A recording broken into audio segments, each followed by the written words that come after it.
We don't really know how long our family's been making apple butter. We claim we've been making apple butter since 1882, which would be 142 years. We don't know that every single one of those years we made, but I'm 82, and since I can remember, we've always made apple butter. But what we do know for sure is that this kettle immigrated from Germany along with my great-grandparents in 1882. I think the thing that means the most to me is that my brother has carried this tradition on in a huge way, and he has his family, his son and daughters and the in-laws that his children married. It's just being carried on, this wonderful tradition.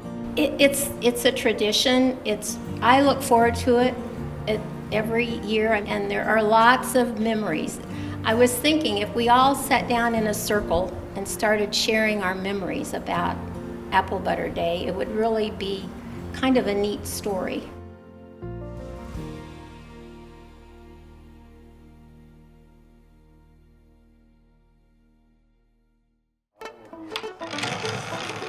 The Wehmeyer tradition for apple butter is a 2-day process. The first day is Friday. We peel apples. This year we peel 10 bushels of apples, and that will make 100 to 120 quarts of apple butter. We'll know how that turns out Saturday afternoon. I like Friday mornings, which are peeling days, because that's a smaller group of people and we have some good stories and laughs. The key is to synchronize the work of the machines that you see here with the people who do the peeling inside. And so my job as a distributor is to keep feeding the apples that are done to them to make sure that they're never a stopping point. And then you have to balance out how fast they're peeling versus how fast they're actually turning the peels off here out in the machines. It's the balance. So My grandma Wehmeyer made cinnamon rolls for peeling day. After we peeled all the bushels of apples, grandma would have homemade cinnamon rolls. And then my mom, her daughter, continued that tradition for many, many years when it was moved up to my mom and my dad's house. And then when my mom got older and I started coming from New York State, I started making the cinnamon rolls. And today we had amazing cinnamon rolls because that tradition is now being made by my nephew's wife, Jenny, and they're fantastic. They just get better every year.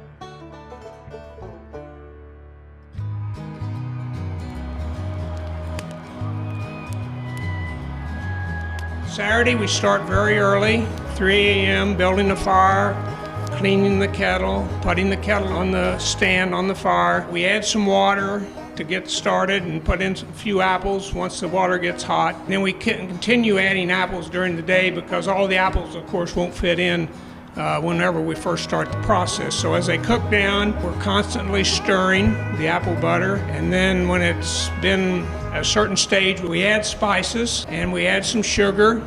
We kind of take a community poll on how sweet it should be, and so we add some sugar and taste test it, and then we decide on the sugar content. After it's cooked for quite a while, we have what I call a doneness test, where we check and see how watery the apple butter is, and once we determine that it's done, then the canning process starts and clean up, and it's all over. Usually that happens in the 2 to 3 o'clock time period on Saturday afternoon. So when I started coming around in 2001, the spices were a big secret. No one could know what the spices were, how much of those secret spices were used, when you put them in, even where they came from, kind of. I mean, you just knew you didn't go to Gerb's and buy them off the shelf. Like, they were very special spices. And so the first time that Grandma Vernetta asked me to stick around one evening, the week leading up to apple butter, to put together the spices, I knew I had arrived. There's basically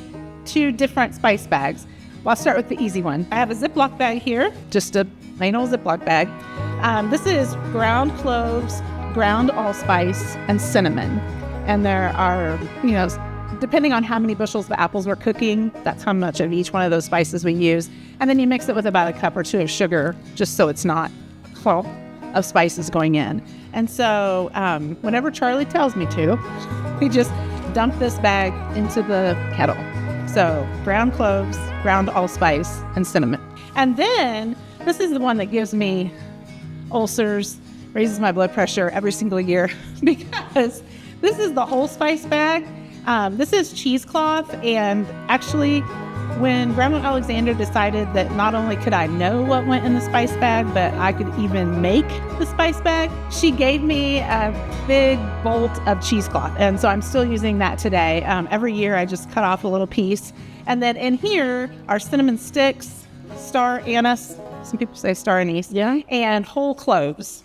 I was originally asked to repair a paddle that had been used over a number of years and was having some issues in its structure. I was able to repair that one, and then the question was, well, if something happens to that paddle and we're in the middle of things, what are we going to do? Well, what we need is a second paddle, and that's where this one came into play. Initially, I was told that it should be applewood, but I was unable to find applewood. So what I did use was maple, and because I figured maple wouldn't impart any additional flavor to the apple butter. And we're talking to John Dyer, I'm Carla Dyer. Charlie is my dad. and I was smart enough to marry into that family. We've had discussions about favorite holidays in the family, and the kids consider the apple butter weekend as one of their favorite holidays, if not the favorite holiday of the year. During the afternoon of cooking, as we've approached the end of the process, we do a doneness test every so often. The doneness test involves taking a spoonful of apple butter, putting it on a plate, tilting the plate about a 45-degree angle, and seeing how much liquid runs out. If there's too much liquid, then we continue cooking for a while, and finally we'll determine that it's done. Well, you've had a chance to see how the apples are peeled and they're stored overnight, and then you've seen how people got out here early and how they make a precise decision about when to add the apples, when to add the spices, when to add the sugar. And now the climax comes in the middle of the afternoon when they decide to get it from the kettle to the jar. It's the jar that gets distributed. So what you have to understand that this is a training ground for a lot of new people. This is when many of the young people you will see there learn how all this is done. This is part of it. And basically, you have two people at the front. They have the hardest job. They're dipping. It's hot. They have to dip it into the jars. Then you have the next person's job is to wipe the jar to make sure there's no residue there. The third person's job is to get the lid on. They're already sterilized. Put the lid on and put the initial ring on. And then the last hard job is the person, and they're veterans, who actually tighten the jar to just what it should be. And I asked somebody a few minutes ago, I said, well, how do you know? It's hard. You get it till it's hard. So what you have then is a line of people who are, some of them are experienced, usually the cuppers at the front, and the people learn how this process is. And what you probably don't know is that once they're in the jars, they don't just assemble themselves. It's prearranged, and this is another person's job is to decide, well, what part of the 10 bushels is the share of this branch of the family, what part is this share of the family. They know exactly how many it is.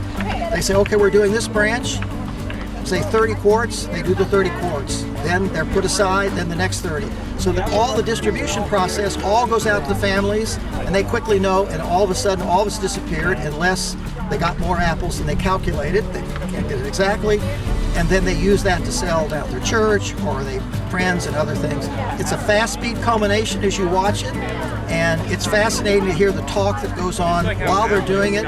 And it's a learning process, and hopefully the traditions will stay with the young people who are doing it for the first time. My name is Julia Meese, and my connection to apple butter is that my grandma is Bernardina Alexander, so Charlie is my dad. I've been coming to apple butter, I guess, my whole life. I'm 46 years old, so that's a long time. To me, apple butter has just been sort of this consistent and dependable cornerstone of our family. I'm really proud of it as a tradition in our family because I think that not many families have something like that, and it's just been a really fun thing throughout childhood and then adulthood that I'm proud to share with my friends and with Greg as we started dating and got married and he started becoming a part of apple butter. It was just really fun to kind of continue that tradition for so many years. My name is Greg Meese. I am Charlie Alexander's son-in-law. I joined the family when I came to my first apple butter in 2002. At the time, I was an assistant principal at Liberty High School. One of the things that they have at Liberty High School is they have a graphic design class. One of the things that I decided to do starting in 2011 was to see if I could get a student to design the apple butter label. This right here is the winner from last year, a student at Liberty High School in Liberty, Missouri, outside of Kansas City. It's a tradition. I look forward to it every year. I mean, it's the first Saturday in October. You just put it on your calendar. Apple Butter 2024 is over now. We made 121 quarts, but more importantly, we made lifelong memories with friends and family during the day. These days, it's not so much about the amount of apple butter we make, but it's about the socialization and getting together and looking forward to seeing our families and friends every year. Can't wait for Apple Butter 2025.